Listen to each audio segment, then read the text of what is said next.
हर सूबा मकामी हुकूमतें कायम करेगा और सियासी, इंतज़ामी और माली जिम्मेदारियां निचली सतह तक ले जाकर मकामी हुकूमतों के नुमाइंदों को तफवीज़ किया जाएगा।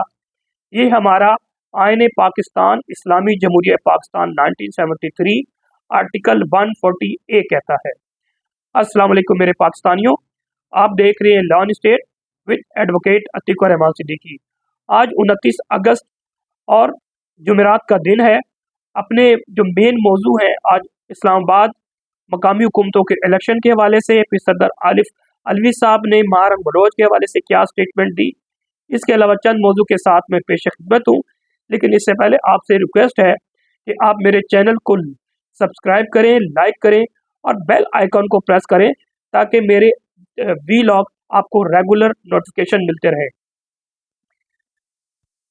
आपको मालूम है कि मकामी हुकूमतें कितनी इम्पोर्टेंट होती है किसी भी जमहूरी रियासत में, किसी भी फलाई रियासत में।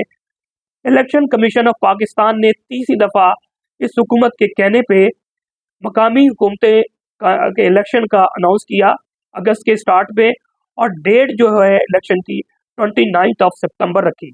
लेकिन कुछ दिनों बाद इसको एक्सटेंड करके 9 सितंबर 2024 का दिन मुकर्रर किया गया। लेकिन अब जो खबरें आ रही हैं कि यह हुकूमत पहली दफ़ा नहीं, दूसरी दफ़ा नहीं, तीसरी दफ़ा भाग रही है, बल्कि मेरी अंडरस्टैंडिंग के मुताबिक एक चौथी दफ़ा भाग रही है। जब मैं अर्ज करूंगा आगे तो आपको मालूम होगा कि ये चौथी दफ़ा भाग रही है मुकामी हुकूमतों के इलेक्शन करवाने से। तो सबसे पहले यही है कि ये जो लास्ट टाइम इस्लामाबाद में मकामी हुकूमतें कायम हुई थी वो 2015 के ऑर्डिनेंस के ज़रिए मकामी इस्लामाबाद लोकल गवर्नमेंट एक्ट 2015 के तहत इलेक्शन हुए थे, जो कि एक्सपायर हुए से जाके 2021 में। इसके बाद उस वक्त हुकूमत थी पाकिस्तान तहरीक इंसाफ की, और इस जो एक्ट है उसको चेंज करके एक जदीद किस्म का एक्ट लेकर आ रहे थे मुकामी हुकूमतों को। लेकिन यही हुकूमत जो उस वक्त अपोजिशन थी और यहाँ के मुकामी लोगों को इस्तेमाल करके ये इस्लामाबाद हाई कोर्ट चले गए थे, और जो इलेक्शन होने थे 2021 के एंड में उसको रुकवा दिया गया।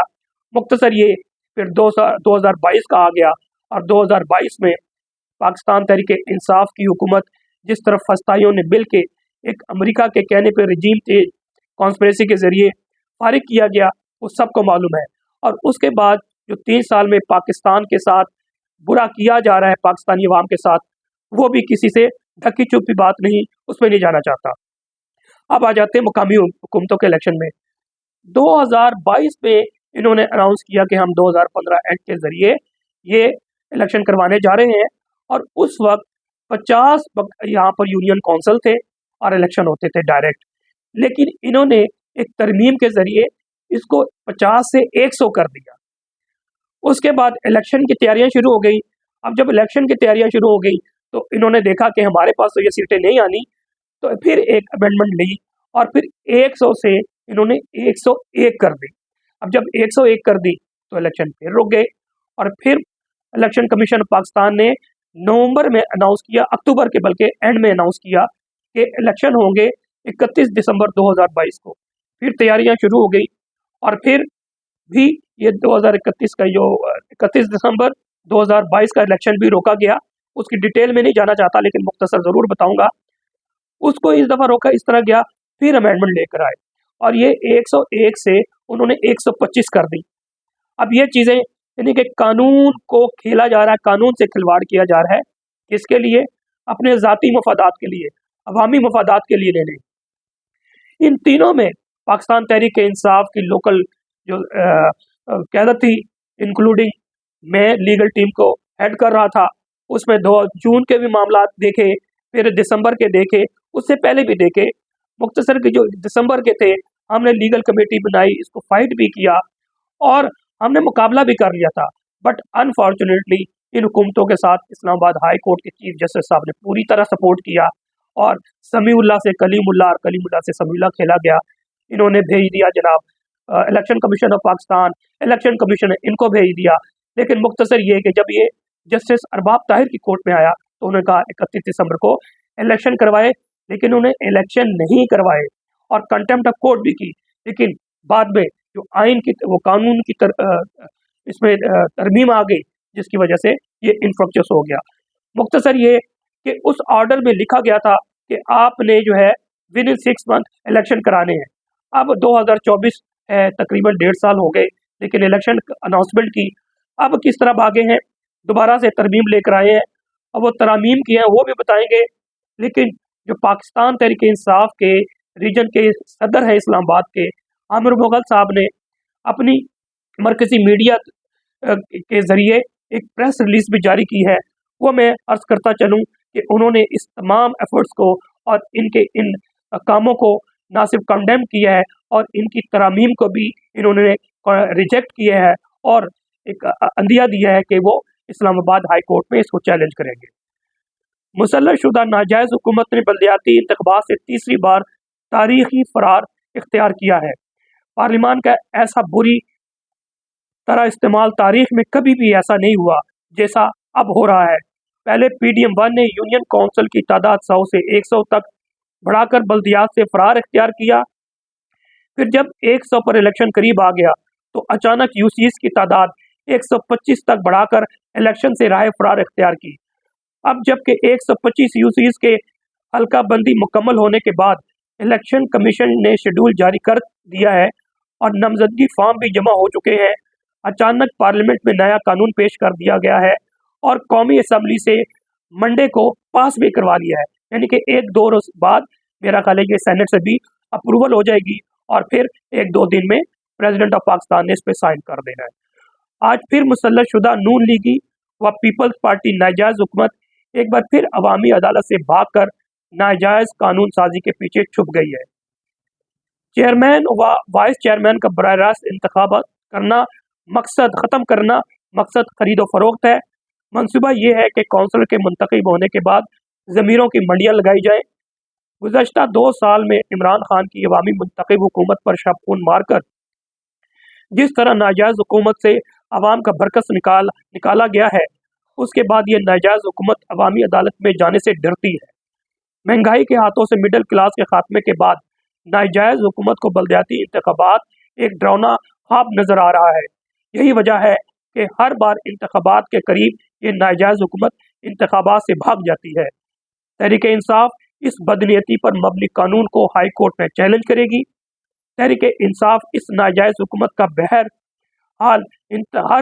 हर हाल में इंतखाबी मैदान में शिकस्त दे चुकी है और देती रहेगी। इसके अलावा जो क्रक्स अमेंडमेंट्स लेके आ रहे हैं उसका क्रक्स ये है कि इंतहाई मज़ाक का खेज़ है और जैसे इस्लामाबाद हाई कोर्ट में जब ये कानून में तरमीम हो जाएगी और इस्लामाबाद हाई कोर्ट में PTI जाएगी या कोई भी इंडिविजुअल जाएगा जो इलेक्शन लड़ना चाहता है या सिटीजन ऑफ पाकिस्तान जाएगा, तो ये कानून ठहर नहीं सकता। मकसद ये है कि डिले करना और मकसद कोई नहीं है। इंतहाई गैर जमहूरी किस्म के इसमें इन्होंने तरमीम लेके आए हैं। उसका क्रक्स ये है कि इंतखाबात जो है ना टोटल तमाम डायरेक्ट नहीं होंगे। चंद लोगों को जिनको काउंसलर कह लें वो डायरेक्ट इंतखाबात कराए जाएंगे और उन्हीं के ज़रिए मुख्तलिफ सीटों पे जैसे लेबर की सीटें हैं या किसान की सीटें हैं या नौजवान की सीट है या फिर ख़वातीन की सीटें हैं, वही इलेक्ट करके वोटों के ज़रिए इलेक्ट कर लेंगे। वो 13 से 15 हो जाएंगे, 13 हो जाएंगे और उसके बाद फिर यही लोग फिर वो सेक्रेटरी जो इलाका यूनियन काउंसिल है वो इजलास बुलाएगा, उसमें जो है चेयरमैन का इलेक्शन होगा और वही 13 अफराद उनको इलेक्ट कर लेंगे और फिर वाइस चेयरमैन जो चेयरमैन होगा उसकी मर्जी का जो होगा वो होगा।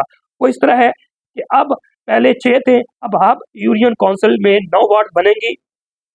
हर वार्ड से जनरल मेंबर वोट के जरिए मुंतखब होगा, सिर्फ जनरल मेंबर। उसके बाद क्या होगा, इस तरह वोटर सिर्फ अपनी वार्ड में एक वोट डालेगा और जनरल मेंबर मुंतखब कर लेगा। यूनियन काउंसिल का सेक्रेटरी इजलास बुलाएगा जिसमें यही मुंतखब शुदा मेंबरान खुफिया राय शुमारी के जरिए दर्ज झैल मेंबरान का इंतखाब करेंगे।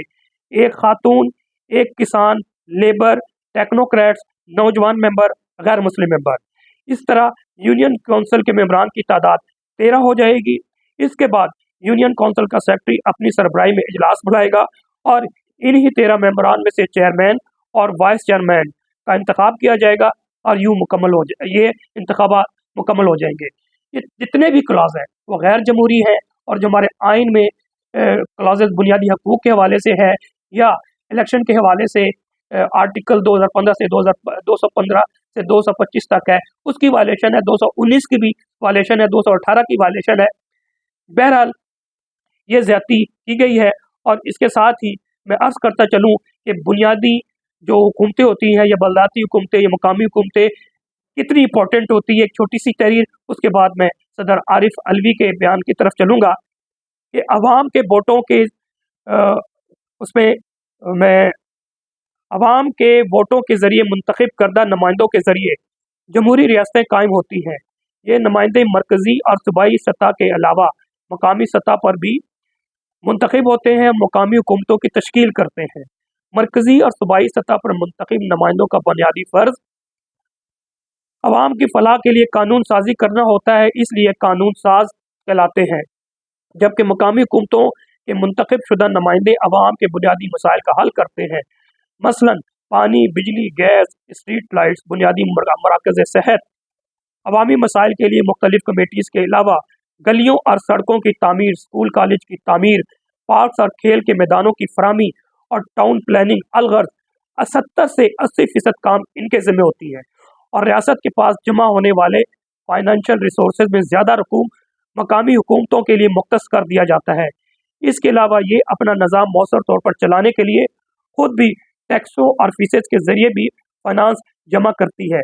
कोई भी रियासत मकामी हुकूमतों के बिना ना जमहूरी हो सकती है और ना ही फलाही। बदकिस्मत पाकिस्तान चंद बदनसीब मुल्कों में से है जहाँ या तो मकामी हुकूमतें है ही नहीं, और अगर कहीं है तो जाली जाली नुमाइंदों के ज़रिए गैर मौसर है। इसके अलावा मरकज़ी और सूबाई जाली हुकूमतें भी इंटरनेशनल कुव्वतों के हिटमैन के कंट्रोल में हैं। अब आपको मालूम है, चंद दिनों पहले जो बलूचिस्तान में एक सीरीज ऑफ टेररिज्म की एक लहर दौड़ी थी, उस हवाले से मैंने लास्ट व्लॉग में भी अपना तजिया किया था। अब मेरी बात को मैं समझता हूँ यही सेकंड सदर आरिफ अलवी साहब ने किया है, बल्कि जितने भी समझदार स्कॉलरली या इंटेलेक्चुअल लीडरशिप पाकिस्तान में मौजूद है, इस बात की हिमायत कर रही है कि जनाब ये मामला अस्करी नहीं है, ये मामला सियासी है।